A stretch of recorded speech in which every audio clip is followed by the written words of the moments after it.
in about 2007 or so, somewhere around there. My family and I, we were traveling during a summer vacation. We were going from Reno, Nevada, and we were driving down to El Paso, Texas. We have friends in Reno, and we were traveling back to El Paso, Texas, where Ruth's family was, and we were driving, and we had the boys at the time, of course, and they were young boys, but they weren't that young, so they were pretty restless and had lots of needs, as far as I can remember, lots of food needs and entertainment needs as we were traveling, which is typically a 2-day trip when we stopped. Occasionally we drove through, but at this particular time, I think we were stopping one night. But anyway, we're driving through. It's the summer. It's all desert. I don't know if you've ever driven out that way, but it is desolate. I mean, in Nevada, it seems to go forever, and then you get to Arizona, and it seems to go forever, and then you get to New Mexico, and it still seems to go forever. It is quite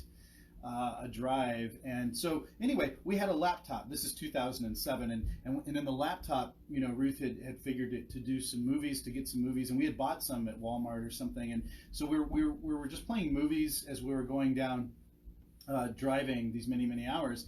And so she had the laptop going back there. One of the movies she picked up, I guess, was on sale. We had never seen it before, but it was Talladega Nights, the Ballad of Ricky Bobby, which is it stars Will Ferrell. It's a comedy. It's a very, very funny, satirical movie.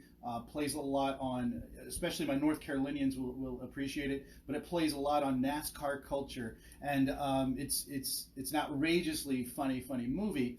But I never saw the movie, at least that first run, so I'm just hearing it the whole time because I'm driving, right?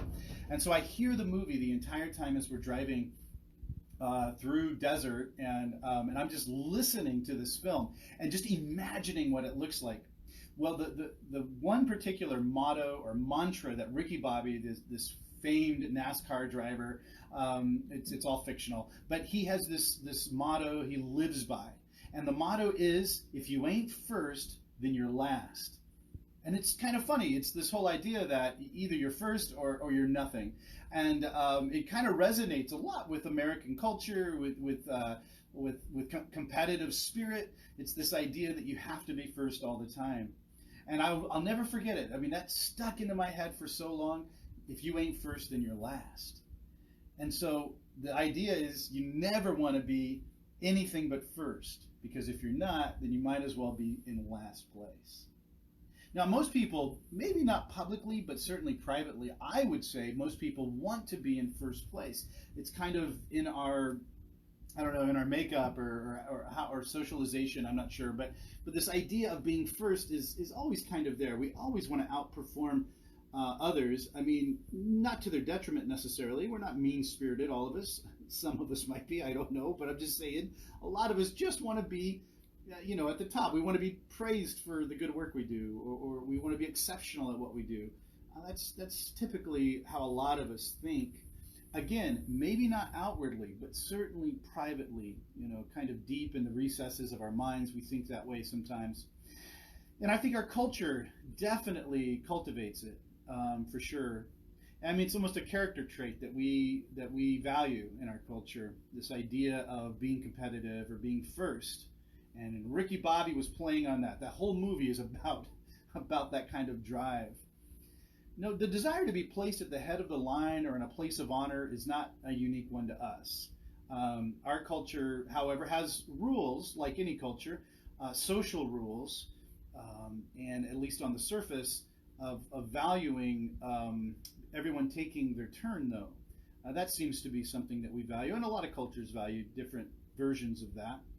I mean, there's always exceptions to any rule, but for the most part, we like to think that we all follow them. We all follow these rules together, and when someone doesn't, we take care of it as a group. I mean, that's what we do. We shame them. We publicly call them out. We get on to them. And some of these rules are really inflexible. I'll give you the one rule that I think you can all connect with, and that rule is to wait your turn. This idea of waiting in line we start so young in school. We are taught to wait in line and to be patient and to never ever cut. No cuts, right? You can't cut in line. That is unacceptable. It's the rudest thing you could possibly do. So no cutting. It's an ardent rule. It's inflexible most of the time. And we even monitor it as a group. I mean, think of it as children. When somebody would cut in the line, what would all the kids do? They'd be like, no cutting, no cutting. Get to the back of the line. We all look out for each other. We police that one particular social rule pretty well. Even as adults, though maybe we're a little bit more genteel about it, but we certainly will let them know that we are not in agreement with them cutting in line. Now, our ugliest versions of that can also be seen in different places. Maybe not standing in line, but it can be seen on the road. Road rage. Road rage oftentimes is caused by someone cutting off another person. Now, again, it's the idea of cutting in. The idea that someone took your place.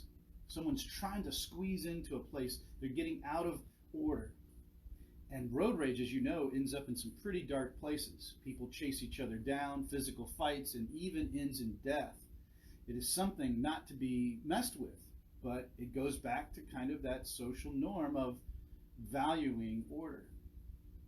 When we first moved to the Middle East in 2003, I was introduced to a whole new set of rules when it came to line forming, and I may have mentioned it to you before, largely that there was none. I mean, it was like taking an American where this is like the greatest value we could ever have, and then go to another culture where that value just isn't there. It's a different kind of value system. It has a different set of values. And so every person is for themselves when it comes to getting service. So the pushing and shoving and kind of making your way to the front of the line is perfectly acceptable. That was really frustrating for me, as it would be for most of us, I think, as we're encountering that in a culture that's extremely frowned upon. And it was frustrating initially, very, very frustrating. I mean, I come from a culture where it ends in death sometimes. I mean, that's how important it is to wait in line and wait your turn. So here I was in a culture where that just didn't seem to be the value. And the weirdest part, though, was that no one seemed to be offended when they would push and kind of shove and make their way to the front. No one was offended by it. It was the weirdest thing. I'm like, certainly someone would be fighting by the end of this. But no, it was quite the opposite. And the same applied to the road. So when I'm driving in traffic and people are cutting in and in, and those of you who've driven in other cultures understand this, our terms of social values on the road don't exactly apply to other countries. And that's exactly what I experienced. People cutting in and out all the time, and no one was offended, it didn't seem. Except this guy. This guy was offended, but slowly but surely I had to change. I remember trying to get my food at McDonald's for the family, right? And I kept waiting my turn, so I thought, but was always someone else would cut in. And I was so frustrated. I mean, we had only been there for a couple, 3 months, and I just could not understand how people ever got served. And that kind of frustration eventually, of course, had a personal meltdown, and I had to come to terms that the world doesn't function exactly like I want it to, and that I need to abide by the social norms of where I'm at. And so that was not getting offended by people cutting in line. So now when I came back to the U.S. 7 years later, I'm not really offended when people cut in line or cut me off in traffic. It's not an issue for me anymore. I don't take it so personally. Jesus was trying to do something with that too. He had something going on. He wanted to change. He wanted a cultural shift with the social norm, a social value. He saw a value where it praised and elevated certain segments of society over others. He saw a society that took the religious leaders or leaders in general, and they were elevated to the top. People with means were elevated to the top. And Jesus was about something different. And he tried to change the mindset. And that's what has to happen. A transformation has to happen in us to change some of our social values, or to not take them to the serious extent that we do sometimes. And that's what Jesus did when he said the first will be last and the last will be first. Jesus took what was the norm of the time and he said, let's flip it upside down. And he began to chip away year after year as he was ministering to people and teaching. He was trying to show that there was something wrong, something corrupt about a system that favors one group of people over another. And he begins to chip it away by turning it opposite. He does kind of this pendulum swing to the opposite end. And he says the first will be last and the last will be first. Jesus had spent his prime teaching years showing his followers this, and I'll give you some examples. He was taking what was holy and sacred. He was taking what was thought to be most worthy of honor, and what was really, in fact, a contradiction for him to what God felt honorable or worthy of praise. Jesus, along with this, he started with Jesus and John the Baptist, his cousin, when they shifted the sacred space of the temple itself as the center of connecting with God. Remember what they were doing at the very beginning of Jesus' ministry was John's ministry of baptizing in the Jordan River, which is east of Jerusalem, east of the temple. And they shifted where to find God. God wasn't necessarily to be found at the temple as much as God was to be found in the wilderness, out in the river, being baptized with water. This is where you were connecting with the Creator in creation. I mean, that was a huge shift to pull out the people and the religious center from the city of Jerusalem, from the holy mount, and then take it into the wilderness. But that's what Jesus did. Think about it. Jesus spent the start of his ministry there, and then, well, that wasn't really the beginning of his ministry as much as the beginning of the story of Jesus as an adult, where then he's up in Galilee, and that's where the ministry starts. Again, not the sacred space or the central space of the religion of the time. So this was kind of a topsy-turvy thing Jesus does. He plays opposite day, but he does it his entire 3 years. And this principle of topsy-turvy or flipping things upside down was seemingly applied all over Jesus' teachings throughout his ministry. Think about this. It can be seen in the focus and the location of where he was, but he was beginning to break down even the racist and religion-centric thinking that was prevalent at the time. He purposely praised the Samaritans, who were not Jews, whose race and religion differed from their own, and who were often oppressed because of it. He chose to elevate them, right? For example, in the story we call the Good Samaritan, which really is just the good guy, where the Jewish religious leaders are kind of the bad guys in the story. They're the corrupt ones, the ones who don't want to save this poor Jewish man who had been beaten and robbed. But yet, Jesus in the story elevates the Samaritan man as the hero. I mean, think about that. The first will be last, and the last will be first. That makes a lot of sense here. Or where the children were annoying the disciples. I love what Ruth just shared with the children. The children were kind of a disempowered group, which they often are in most cultures. And here they were kind of annoying the disciples in one particular story. And Jesus says, no, bring that child here, and has the child stand in the center of the group. And then he tells and he teaches the disciples, you need to be like the children if you want to enter the kingdom of God. Whether that kingdom is here on earth now or kingdom in the future, it doesn't matter. The idea is this: you need to be like these children. The first shall be last, and the last shall be first. Or perhaps we can see it really clearly when the Roman centurion, someone who has this ailing, someone who's very close to him, a servant who's dying, and he goes to Jesus and he says, Jesus, please heal this man for me. He's a Roman centurion. I mean, he's up there in the upper echelons of the Roman Empire, the Roman military power. He's pagan. He's definitely probably pagan, and he is so he's not Jewish. He's pagan, and he's probably seen as an oppressor. I mean, he's the oppressive force in the Jewish state. And here you go. You have Jesus saying something quite miraculous, I think, at that moment. He says, when the Roman centurion tells Jesus, you don't need to come to him, just say the word, and I know he'll be healed. Jesus says of this pagan Roman centurion, military guy, he says of him, there is no greater faith in all of Israel. Now that is a compliment. The first shall be last, and the last shall be first. Think about it. Jesus didn't hide his feelings towards the most marginalized of society, right? No, of course not. He made it clear, what you have done to the least of these, you have done unto me. And Jesus wanted to create a cultural shift I believe he wanted to create it then, and I believe, in essence, we're to create it today. A cultural shift. There has to be a shift in us, inside of us, that takes what we are socialized to believe and then flip it upside down. And there's a great benefit to it. Now let me explain a little bit more. We have to think of others above ourselves. We know this. As Christians, we talk about it. We know that the principle is sound because that seems to be the teaching. But it is so hard to execute. It is so hard to actually do. Now, we do it within our families. Oftentimes we'll sacrifice for love. But when it comes outside of our family or outside of our immediate community, it becomes a challenge for most of us.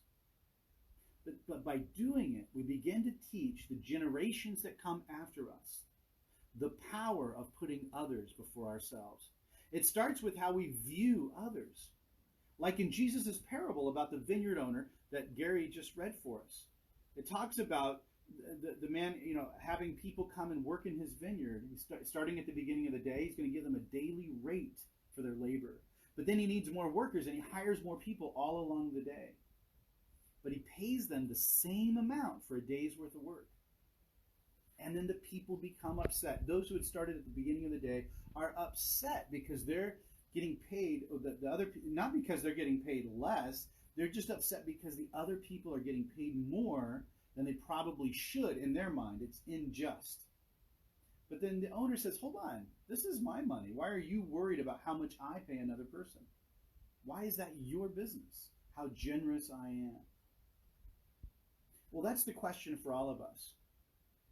When we see others receiving benefits that perhaps we earn, for example, taxpayers seeing our tax dollars going to people in need, but maybe we judge that need and we're like, I don't think that person really needs that. Or they look like an able-bodied person, why can't they work?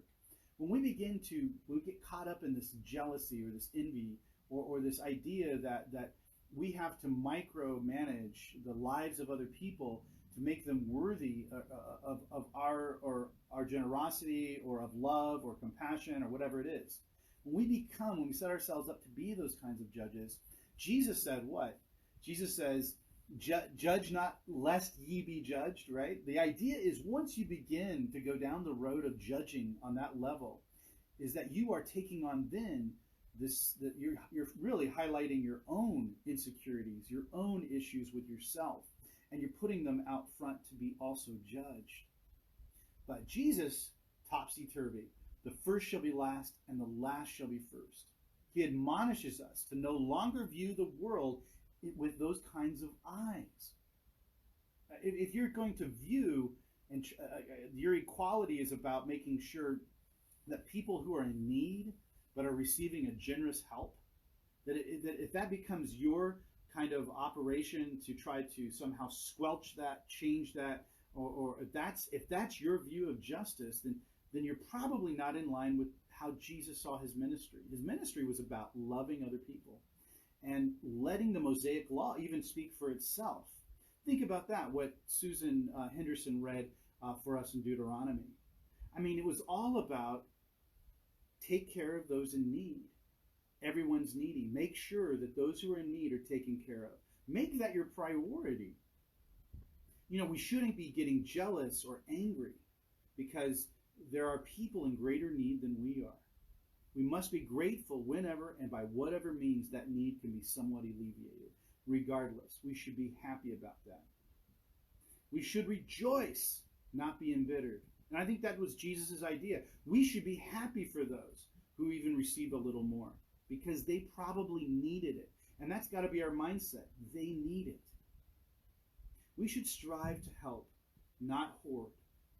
Jesus invites us to elevate others above ourselves, using the principles established in the Hebrew laws of justice and preserved by the prophets that looks out for people, whether foreign or native. All people deserve to survive. So if you ain't first, you're last. Well, that's kind of where we should be, right? We should take those in last place and put them in the front of the line, because that's what love does. My encouragement for all of us during this pandemic is to think about the people being left out.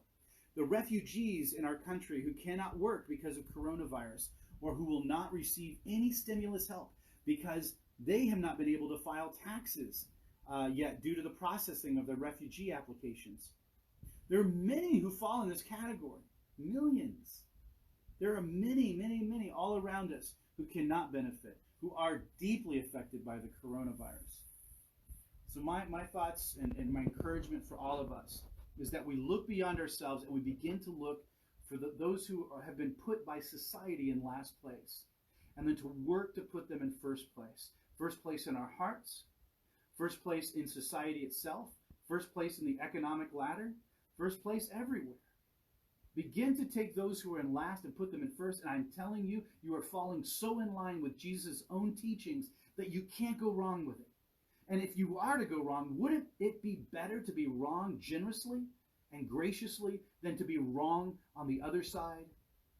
To be wrong just because you're envious or you're overly micromanaging other people's affairs. Let us be on the generous side. So just so you know, there's a group of us here in Lynchburg that are dedicated to this cause. We're the Lynchburg Immigration Network. And we're looking to help some families that have been affected by this who will not receive any stimulus help, who have been directly affected by the coronavirus, and are kind of outside of what the safety net of our social or society has just because of their status. So feel free to please help donate if you can. We're on the donation page at Church of the Covenant, so that's also there. If you can go there and donate some money specifically to that fund. We are working with several families right now to help them. Now that's to help put people who are in last and try to catapult them to the front. And that's just a tangible way to do it. But there's other ways to do it as well. There's many, many other ways to get involved. But look to find ways to help people and to find those who are in great need and that are suffering and need relief. And so I ask us as a church not to forget about those. Those are the people that are easy to forget about. But the least of these, remember them. In this time of great change, in this time of kind of metamorphosis, let us not forget about the people who don't have the privileges we do. Shalom to you all. Thank you.